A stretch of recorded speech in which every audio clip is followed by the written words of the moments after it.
Greetings from Seattle, Washington, Bellevue to be exact, and almost seems like I'm out in the forest. Of course, a lot of this state is forest. I'm holding in my hot little hand a brochure, or I guess a application form.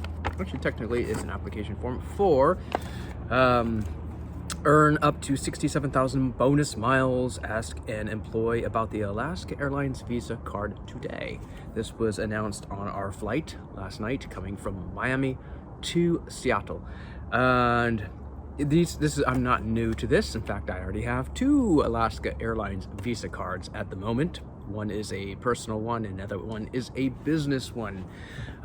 One note about the business one is they can really mess up your, if you're doing some tracking like Mint, because having the business account can be a mess. So that's a downside, but not a huge downside.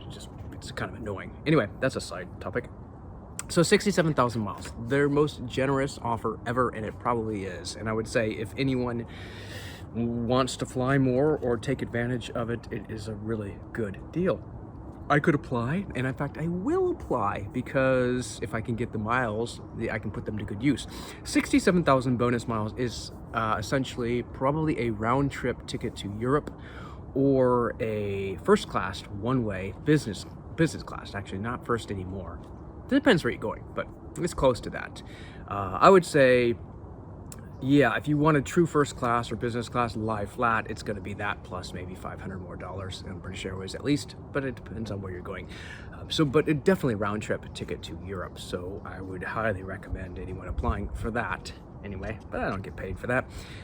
That's the only time I ever even use these bonus miles. Anytime else I save the miles. I don't ever use them, but they are good to have. So yeah, I'll apply. I'll probably get turned down, because one thing they stated was if you have a card, you can still apply as long as the card is older than 2 years, and that's not true for me with 2 cards. So there's a good chance I'll get turned down and my credit will take a slight ding, 3 or 4 points. Fine by me, but it's just too good to pass up. This value, if I got it, would be about $1,500. So $1,500 in miles for $75, or get denied and just take the credit points. So I will do that. But it's good to have. This was my first trip, actually, coming back to Miami, because I flew on JetBlue. I don't have an account for JetBlue, but my first trip in Alaska where I was an MVP. And I gotta say, it's an interesting thing. It's cool. There's a few caveats to it, but it is cool because there's a plane. Come on, plane. Can't you see what I'm doing here? Yeah, it is cool because at this point, when you have MVP, you don't want to buy first class tickets anymore, because as an MVP, you can get automatically upgraded on flights. So if you are in economy, you can get automatically upgraded to premium. If you're in premium, you can get automatically upgraded to first class. So if you're already first class, there's no benefit. So you paid all that extra money where you could get the same flight for a lot less. I mean, a lot less. It could be hundreds of dollars difference. So that's annoying. But that's why I kind of think I may have to redo, because oftentimes if it's not too much more, I just buy the first class and enjoy my life and enjoy the present, because the future's not guaranteed, but also don't get yourself too much in debt, because the future may be coming either way. Yeah, so this on Miami or Fort Lauderdale to here, I bought, I think, coach, although an exit row, so I did pay extra for that. And then for my Seattle to San Francisco flight, I think I paid for premium probably. And what happened was I got upgraded on the last flight automatically, which is cool, MVP, woohoo! And I got moved to seat 9A, so it was premium, but it was a window, which is kind of cool. I didn't mind. And luckily the seat between me and the other person was empty. Although she kind of said she wanted to fill it with she wanted to move her son-in-law and whatever up, or son and daughter-in-law. I'm glad you didn't. I'm like, come on, it's an empty chair. And you really shouldn't anyway. You should sit where you're assigned and what you paid for. So, and then my next flight was going from Seattle to San Francisco, and that one was automatically upgraded to first class. So I pretty much saved probably $200 on that. In fact, I would say maybe $300 or $400 on the whole thing. So MVP, if you can get it, is pretty darn cool. And that's just the first layer. And this is Alaska. It's the only airline I'm talking about. It's the only airline I know. Alaska MVP is 20,000 miles, and normally I don't even get close to that because I don't fly 20,000 miles a year. But because of COVID, they extended the 2 years, and now you've got last year plus this year. So I was close, and I did a mileage run to Alaska, and by the time I got back from Alaska, I had it. Woohoo! And I get it for the rest of this year, so like 3 or 4 months, and then I get it for next year too. And then you have to like get the miles in the next year. It's easier to get the miles because everything you fly gets you 1.5 miles. So you only have to fly 66% as many miles, and then if you get to MVP Gold, then it's 1.5. No, it's 2. So you have to fly half the miles. MVP Gold for me is another 14,000 miles, and I'll probably get it because now I want it.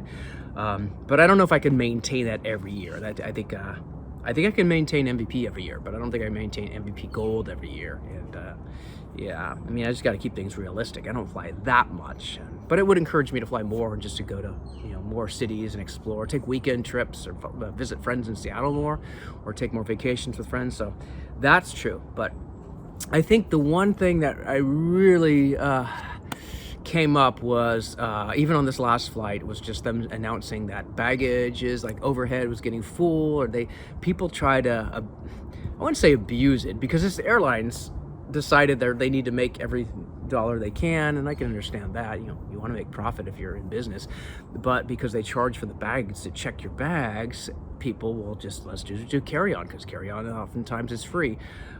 And then one under the seat, but then they bring 2 bags, they put it in, people will take 2 spaces where they're supposed to take 1, and next thing you know, the overhead's flying, so when you board, you don't have a space, what am I gonna do? So that causes that anxiety that it might happen.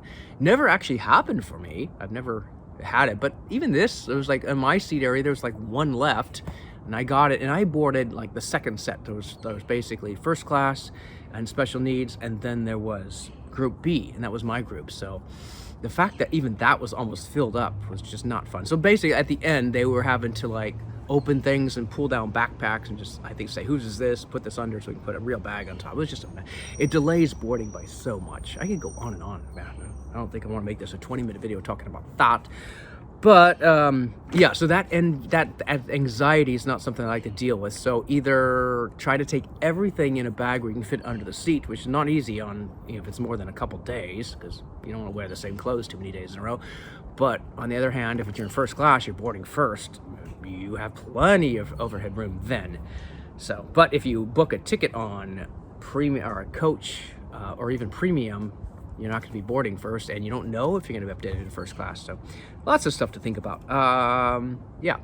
And the other thing about premium is, for Alaska, bless their hearts, they're a great airline, but the way they outfit their aircraft, the reclining is not a huge thing.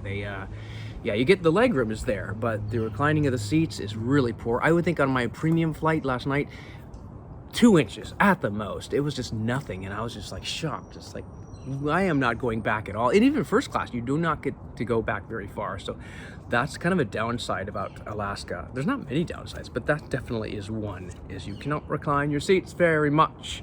So the baggage thing, yeah, and the reclining thing, and yeah, if you can get it, if you get to MVP, great. If you get the miles, remember, you do apply, you get a credit card, so you have to deal with that and make sure you don't overload it.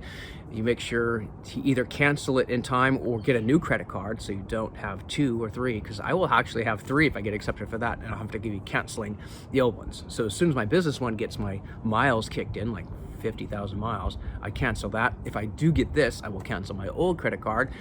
And so the idea is just to have one, so you don't getting hit with like 4 or 5 yearly fees. I'm $75 a year, and I would be getting like, getting $1,500 worth of miles.